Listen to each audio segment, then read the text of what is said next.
Hello, কোথায় তুমি? ঘুমাই। ওঠো, কেন? দেখা করবো, বের হও। বাসা ওভেন কেন পাঠিয়েছ? কারণ তোমার বাসায় ওভেন ছিল না। আমার বাসায় অনেক কিছুই থাকে না, যেটা তোমার বাসায় থাকে, তোমার ফ্রেন্ডদের বাসায় থাকে, তোমার পরিচিত মানুষদের বাসায় থাকে। জোর করে দায়িত্ব নিবা জাস্ট একটা ওভেনই তো। না? বিষয়টা একটা ওভেনের না। তুমি কিছুদিন আগে বাসায় গেলা, সবকিছু দেখে টেখে 2 দিন পর একটা আলমারি পাঠিয়ে দিচ্ছি। এরকম করতেছো কেন? আমি ভালোবেসে একটা একটা জিনিসপত্র দিচ্ছি। তুমি যখন আমার পেছনে টাকা খরচ করো, আমার এটা পছন্দ না। হয়েছে, অনেক হয়েছে, চুপ করো। চল কোথায় যাবা? আমরা কিছু খাই, ক্ষুধা লাগছে তো, আমার কিছু খাই নেই। তুমি তাহলে যাও, কেন আমি অফিসে। আচ্ছা ঠিক আছে, চল। এই মামা দাঁড়ান, আমি তো কাজের সাইডে যাচ্ছি। তুমি রিক্সা উঠলা? আমি সামনে নেমে যাব। মামা সামনে পায়ে রাখেন। সাবধানে যাও। তুমিও সাবধানে যাও, মামা যান। এখন কয়টা বাজে? 11টা বাজে। নির্লিপ্তের মতো বলে ফেললে এখন 11টা বাজে। তুমি যে একটা দায়িত্ব জ্ঞানহীন মানুষ, এটা তোমাকে দেখলেই বোঝা যায়। 11টা বাজে এটা নির্লজ্জের মতো কেমনে বলছো? বলে আমি ঠিক টাইমে আসছি। আমার কাজ তো চলছে ভাইয়া, তাহলে আপনি চিৎকার করছেন কেন? আহা, চিৎকার করবো না, উপর মহল থেকে চাপ আসছে, প্রতিটা টয়লেট আমার সুন্দর মতো বুঝাই দিতে হবে। ক্লায়েন্ট আমাকে প্রেশার দিচ্ছে, এভাবে চলতে পারে না। বলবে আমি একজন ইঞ্জিনিয়ার, আপনি আমার সাথে এভাবে চিৎকার করতে পারেন না। আমি তো কথা বলছি আপনার সাথে। নাফিস, তুমি আস্তে কথা বল, কথা মুখে যাইতেছে না। ইঞ্জিনিয়ার আমি বেটা, ফাইজলামি করছ তুই? নাফিস, এই চুপ, কিসের নাফের? তোর মহল্লার ছোট ভাই আমি, মূর্খ কথাকার, দালাল একটা। সমস্যা কোথায় এগুলো মানুষরা? ওরা যদি কাজ না করে কার দিয়ে চাকরি দিয়ে, তোর বাপ এসে কাজ করবে? আহা, আমার ডিউটিটা ঠিক মতো না করতে পারলে তো সবকিছু আমি বুঝাইতে পারবো না। আমার তো চাকরি থাকবে না। করবে না তোর চাকরি? আমার বাবা এত কষ্ট করে পড়ালেখা করে ইঞ্জিনিয়ার বানিয়েছে, তোর মতো দালালের কথা শোনার জন্য না। নাফিস, তুমি কিন্তু ভুল বুঝতেছো, আমি আবারও বলে দিলাম কিন্তু। হ্যালো, কাজের সময় বাবা ফোন দিচ্ছ কেন? কি হয়েছে বলো না। ফোনটা রাখো। কোনো সমস্যা হয়েছে অফিসে? আরে ভাই, ফোনটা রাখো।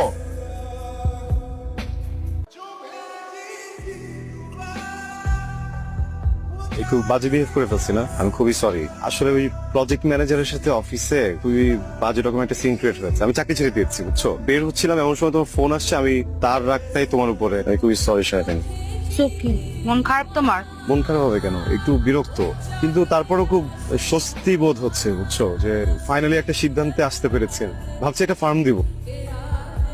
আরে তুমি হাসতেছো কেন? না, ভালো ডিসিশন নি।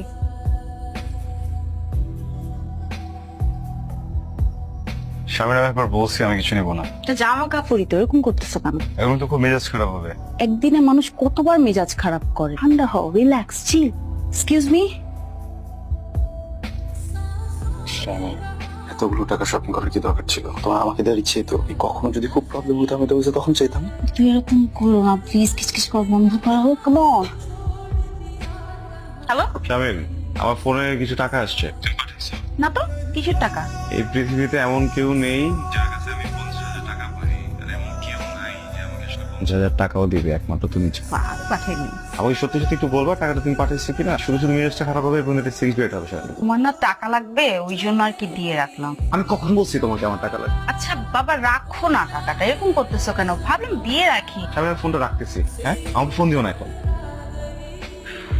মানুষ 5 টাকার জন্য মরতেছে রাস্তাঘাটে, ওর জন্য 50,000 টাকা আমাকে পাঠায়। দেখো ফাইজারে নিউজ করছো তুমি। তোর খবরটাও মোবাইল দিয়ে দাও। তুমি না আসলে সেন্টিমেন্টগুলো বোঝো না।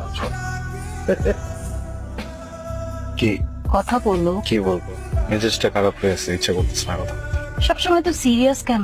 স্বামী, তুমি বুঝবা না। তুমি ভালোবেসে আমার জন্য যেগুলো করতে চাও, এগুলো না আমার জন্য প্রেশার হয়ে যাচ্ছে, বুঝছো? আমার অনেক ভয় লাগে, বিয়ে করবো। করবো, তারপরে আমি তো আমি সবাই ঠকাস, যাকে বিশ্বাস করছে। তোকে তো আমি কিছু লুকাই নাই। তোমাকে হারানোর ভয় আমার সারাটা ফোন মনে হয় আমি তোকে এই বুঝি হারাই ফেললাম। বিয়ে করবো, ভয়ের কিছু নাই। চলো।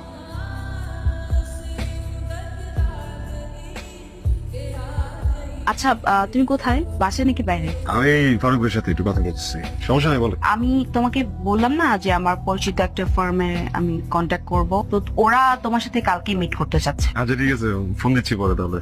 ওকে, রাখছি, লেটার, বাই। আমি তোমার চিন্তার সাথে একমত। তুমি কেন চাকরি করবে? তোমার ইনোভেটিভ চিন্তায় যদি কাজে না লাগে তাহলে চাকরি তো তোমার জন্য না। এটা আমি অ্যাপ্রিসিয়েট করি। ধন্যবাদ। দেখো এটা কি? এটা তোমার প্রাইভেট ফার্মের জন্য আমার একটা ফিনান্স। শারমিন যখন প্রথম আমাকে বললো তখনই আমি ভেবেছি তুমি নিজে যখন কিছু শুরু করবে তোমাকে আমি সাপোর্ট করব। আমি শুধু রিকোয়েস্ট করব টাকাটা যেন নষ্ট না হয়। একজন মানুষ যার সাথে আমার কখনো দেখা হয়নি, আমাকে চেনে না, প্রথম মিটিং 1 কোটি টাকার একটা চেক দিয়ে দিল। ব্যাপারটা কি স্বাভাবিক শারমিন? তুমি এত অস্থির হতেছো কেন? না, এইভাবে হয় না শারমিন, আমাকে বোকা বানায় না। উনি তোমার পরিচিত, তাই না? এগুলো বাদ দাও না। কেন ভাবতে হবে? আমি তো বুঝতে পারছি এখানে কোনো কিছু একটা লুকাচ্ছ তুমি আমার কাছে।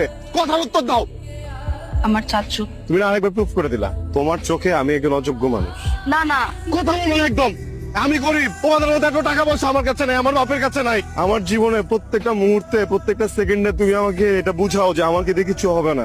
সরি আমি নো, আমি শুনতে চাই না। চাচার টাকা আছে, 1 কোটি টাকার গরম দেখো আমার না। শারমিন, আজকের পর থেকে তুমি আর কোনোদিন আমার সাথে কথা বলবা না।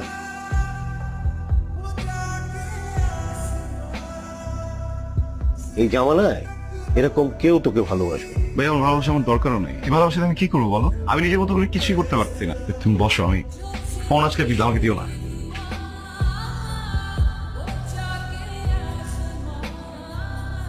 আমিও তার ব্যাপারে খুবই সিরিয়াস, কিন্তু দেখো এত নিবেদিত প্রেমিকা না আমি হজম করতে পারবো না। হ্যাঁ, আমরা না একটু বসি। আমি থাকবো, লামিয়া থাকবে, কথা দিচ্ছি সামনে কোনো পাগলামি করবে না। কিন্তু আপনাদের না দুজনের সামনাসামনি বসে কথা বলাটা খুব জরুরি। শারমিন খুব ভেঙে বসে।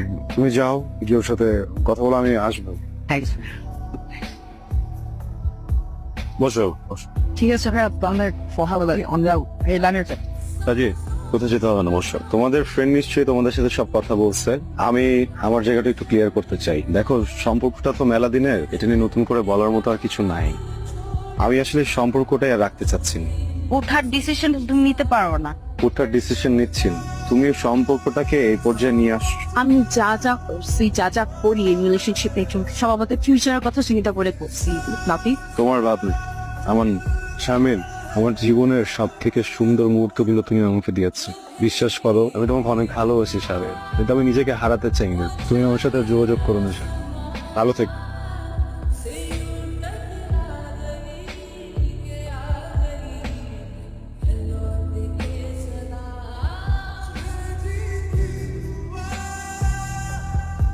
তুই যদি একদিনের জন্য আমাকে ভাই হিসেবে মানিস তাহলে কথা বল। ধর ফোনটা ধর। হ্যালো নাপি, তুমি কি শুনতে পাচ্ছো? শারমিন, তুমি কোথায়?